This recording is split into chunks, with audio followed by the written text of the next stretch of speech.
اس جنگ کو دیکھ کر کفار قریش ایک دم سے حیران و پریشان ہو گئے تھے، کیونکہ جنگ کا یہ طریقہ ان کے لیے ایک دم نیا تھا۔ خندق کی لمبائی 5 کلومیٹر، چوڑائی 15 سے 20 فٹ اور گہرائی 10 سے 15 فٹ۔ کفار قریش اپنے دیگر حلیف قبائل کے ساتھ 10,000 کا لشکر تیار کر کے مدینے پر چل آیا، لیکن خندق کو دیکھ کر وہ حیران و پریشان ہو گئے، کیونکہ عرب میں جنگ کا یہ طریقہ بالکل نیا۔ السلام علیکم۔ غزوہ خندق، جسے غزوہ احزاب بھی بولا جاتا ہے، یہ جنگ غزوہ احد کے بعد ہوئی، جب قریش نے مسلمانوں کو ختم کرنے کے لیے ایک آخری کوشش کرنے کا فیصلہ کیا۔ ایک یہودی قبیلہ بنو نذیر، جنہیں رسول اللہ صلی اللہ علیہ وسلم کو قتل کرنے کی سازش کی وجہ سے مدینے سے نکالا گیا تھا، مکہ جا کر قریش کو مسلمانوں کے خلاف ابھارنے لگا۔ قریش کے ساتھ دوسرے قبیلے والے جیسے کہ قبیلہ بنو غطفان، قبیلہ بنو اسد، قبیلہ بنو سلیم اور قبیلہ فزارہ وغیرہ نے بھی اتحاد کر لیا۔ قریش کا سپہ سالار ابو سفیان بن حرب نے 10,000 کا لشکر تیار کیا اور مدینے پر چڑھائی کر دی۔ جب رسول اللہ صلی اللہ علیہ وسلم کو کفار قریش کے منصوبے کی خبر ملی تو رسول اللہ صلی اللہ علیہ وسلم نے صحابہ کرام سے مشورہ فرمایا۔ سلمان فارسی نے جو مشورہ دیا ان پر عمل کیا گیا۔ سلمان فارسی نے مشورہ دیا، یا رسول اللہ، کیوں نہ خندق کھود کر کفار قریش کو مدینے سے باہر ہی روک دیا جائے۔ لہذا رسول اللہ صلی اللہ علیہ وسلم نے ان کے ہی مشورے پر عمل فرمایا۔ آئیے آپ جانتے ہیں خندق کہاں کھودی گئی تھی۔ پہلا مشرقی سمت میں پتھریلی زمین تھی جہاں سے گھوڑے اور لشکر نہیں گزر سکتے تھے۔ دوسرا مغربی سمت بھی اسی طرح پتھریلی تھی،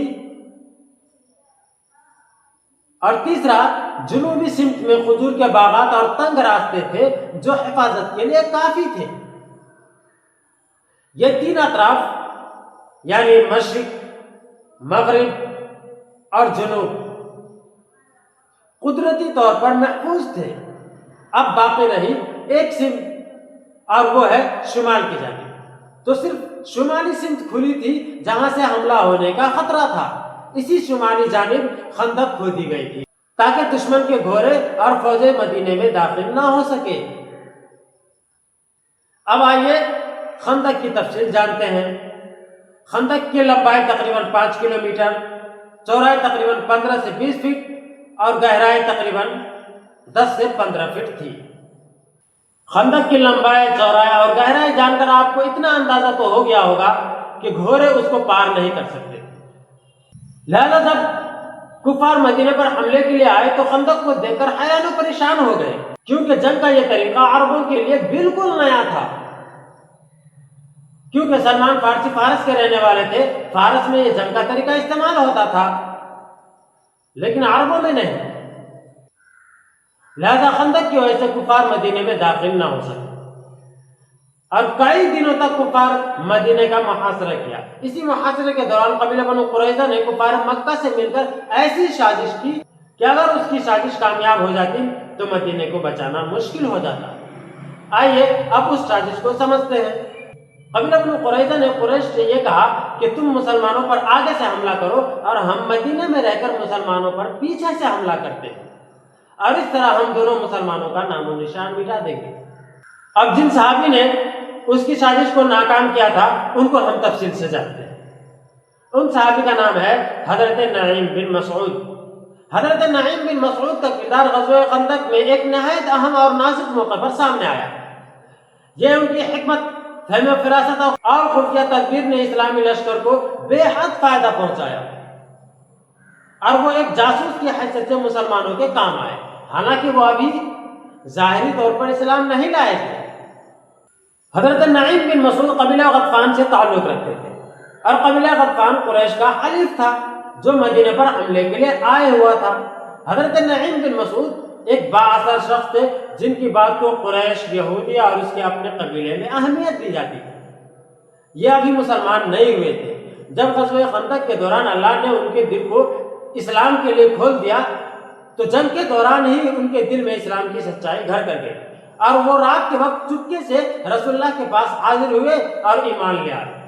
انہوں نے عرض کیا، یا رسول اللہ، ابھی تک میری قوم کو میرے اسلام لانے کا علم نہیں ہے، تو آپ مجھے کوئی خدمت بتائیں جن سے اسلام کا فائدہ ہو۔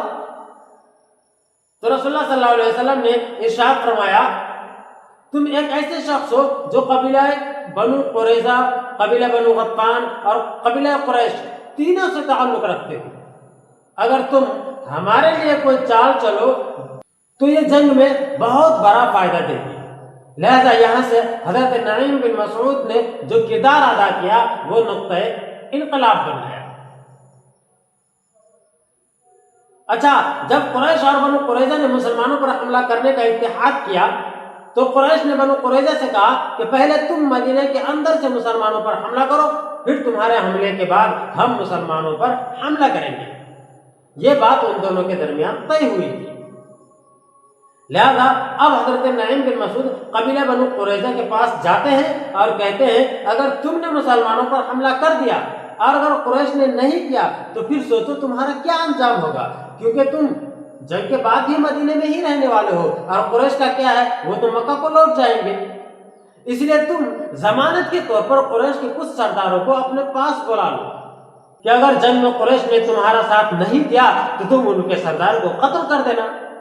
یہ کہہ کر بنو قریظہ کو قریش کے بارے میں شک میں ڈال دیا۔ پھر حضرت نعیم بن مسعود قریش کے پاس گئے اور قریش سے کہا کہ قبیلہ بنو قریظہ نے محمد سے خفیہ صلح کر لی، وہ تمہارے کچھ سرداروں کو اپنے پاس بلائیں گے اور محمد کے حوالے کر دیں گے۔ لہذا یہ کہہ کر ان دونوں کو ایک دوسرے کے بارے میں شک میں ڈال دیا۔ لہذا جب قبیلہ بنو قریظہ نے قریش کے اپنے کچھ سرداروں کو بنو قریظہ کے حوالے کرنے کے لیے کہا تو ان کا شک یقین میں بدل گیا اور قریش نے اپنے سردار کو بنو قریظہ کے حوالے کرنے سے صاف انکار کر دیا۔ ان دونوں کا شک یقین میں بدل گیا اور دونوں کا اتحاد ٹوٹ گیا۔ تو اس طرح حضرت نعیم بن مسعود نے دشمن کو مدینے پر حملہ ہونے سے بچا لیا۔ رسول اللہ صلی اللہ علیہ وسلم حضرت نعیم بن مسعود کی حکمت عملی پر بے حد خوش ہوئے، اور جس دن قریش اور بنو قریظہ کا اتحاد ختم ہوا اسی رات میں اللہ تعالیٰ کی طرف سے ایک شدید آندھی بھی آئی، جس آندھی میں قریش کے خیمے اکھڑ گئے، گھوڑے بھدکنے لگے اور دیگیں پلٹ گئی، اور قریش اس آندھی کی وجہ سے اس قدر گھبرائے کہ صبح ہونے سے پہلے ہی سب کے سب بھاگ گئے، اور اس طرح جنگ خندق کا خاتمہ ہوا۔ مزید اسلامی تاریخ سے واقفیت کے لیے ہمارے چینل العرب اردو کو لائک، شیئر اور سبسکرائب ضرور کریں۔ فی امان اللہ۔